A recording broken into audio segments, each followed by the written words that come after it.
Welcome to my YouTube channel. आज हम करेंगे exercise 1.2 sum number first. Prove that root 5 is irrational number. हमें prove करना है कि रूट 5 एक इरेशनल नंबर है।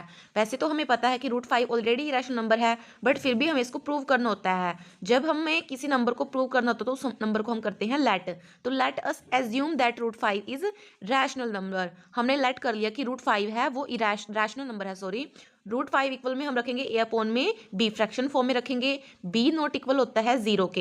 Hair a and b are coprime number. Coprime number वो होते हैं जिसके कोई भी कॉमन फैक्टर नहीं होते, ओनली वन के सिवा कोई भी कॉमन फैक्टर नहीं होते। अब रूट 5 का सेम है, ए अपॉन में बी का भी सेम का सेम है। अब यहाँ पर जो ये बी है, यहाँ पर ये बी है, ये हमारा डिवाइड में है। इक्वल से साइड आके हमारा हो जाएगा ये मल्टीप्लाई में, इक्वल में बचेगा ए। अब हम करेंगे स्केयर बोथ साइड। यहाँ पर भी स्केयर कर दिया और यहाँ पर भी स्केयर कर दिया। स्केयर से रूट कैंसिल हो जाएगा, 5 बचेगा बी का स्केयर, इक्वल का इक्वल, ए का स्केयर। अब यहाँ पर अगर हम ए के स्केयर को साइड लेके आएंगे या 5 को साइड लेके जाएंगे तो ए का स्केयर डिविजिबल होगा 5 से।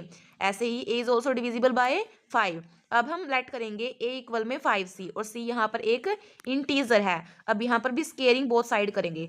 अब यहाँ पर हमने की स्केयरिंग बोथ साइड, तो यहाँ पर क्या हो गया, पहले वहां पर ए था तो अब बन गया यहाँ पर ए का स्केयर। वहां पर ए था तो बन गया ए का स्केयर। वहां पर 5c था तो यहाँ पर बन गया 5c का वोल स्केयर।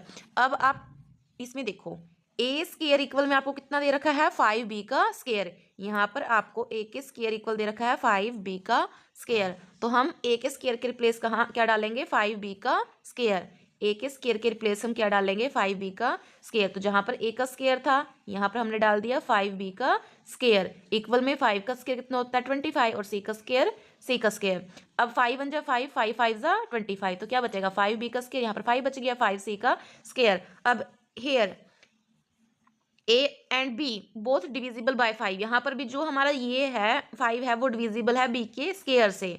अब हमारा ए और बी बोथ डिविजिबल है 5 से, but we take a and b are coprime number होते हैं, जैसे कोई कॉमन फैक्टर नहीं होता। यहाँ पर तो कॉमन फैक्टर 5 बन रहा है, दोनों में कॉमन बन रहा है 5। अब कॉन्ट्राडिक्शन अराइज होगी by assuming root 5 is rational number. अब तो कॉन्ट्राडिक्शन अराइज होगी कि रूट 5 इरेशनल नंबर है। अब हम लिख सकते हैं कि hence root 5 is irrational number.